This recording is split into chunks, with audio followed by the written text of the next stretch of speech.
I'm sure during the course of a fight, you can't be thinking about, here I am, possibly beating this MMA legend into retirement. You've got to get the job done. But I guess in retrospect, it's just kind of a somber mood tonight. Does that translate over to you at all? I mean, is it kind of bittersweet for you at all, that kind of seeing him walk away, or do you just enjoy another victory? No, I kind of said that myself. I felt it as the finish was going on. It was bittersweet. I didn't get up and celebrate like crazy, kind of because I felt like that was what was going to happen.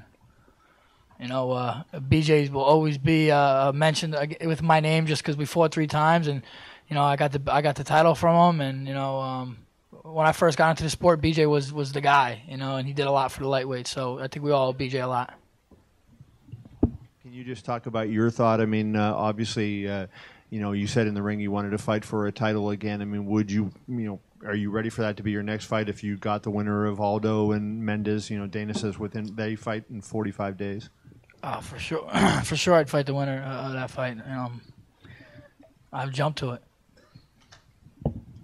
Frankie, obviously you fought BJ on 2 other occasions. The first one was close.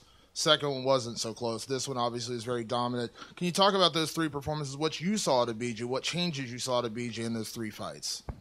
I don't know if so much of the change I saw on BJ. I think it's changed I saw myself. The first time I fought him, I was kind of, I guess wet behind the ears. He was BJ Penn. I believed I could beat him, but then I beat him the first time. The second time I knew I could beat him, and then this time I feel like I was the man. I was the one that was supposed to win. So I went and did it dominantly. I know you said before the fight you wanted to finish BJ. You went out there and did it, but we saw a variety of things from you tonight. Obviously, your boxing's been a big point of contention, but your wrestling, your ground and pound, maybe a little bit more aggressive with that. You just talk about your progression in that and how dominant you were, how one-sided of a fight that really was.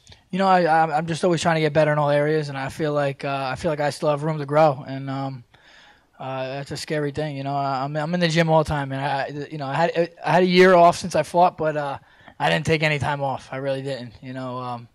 Sometimes I don't know how good it is for my body, but I can't stay out of the gym. I know you clarified numerous times when somebody said, you said you wanted to retire BJ, and you said, I never said that. But now that it's over, it seems like BJ is calling it a career. I mean, what does it mean to you to be that guy and also have that rivalry so much that he wanted to come back just to face you again? I get it. Like Dana was talking about, BJ is just a fighter. He wanted that redemption, and he's a guy. I'm the guy that he felt he can get it back at. But I'm not looking as I retired BJ. I think if who knows if he won or anything. I heard him saying that he was talking about one fight and retiring, or if it was a different guy, he may have retired. So I'm not that guy. I just wanted to go and get the job done tonight. Thank you. And Frankie, for you. Just curious how you feel. Obviously, all of your guys were in the finals, and it speaks to what you do as a coach. I'm just curious if you thought these 2 would be the ones holding the statues at the end of it all. I'm proud of these guys. They put a lot of work in during the show, and obviously they continue to do so. Corey, I see on a daily basis.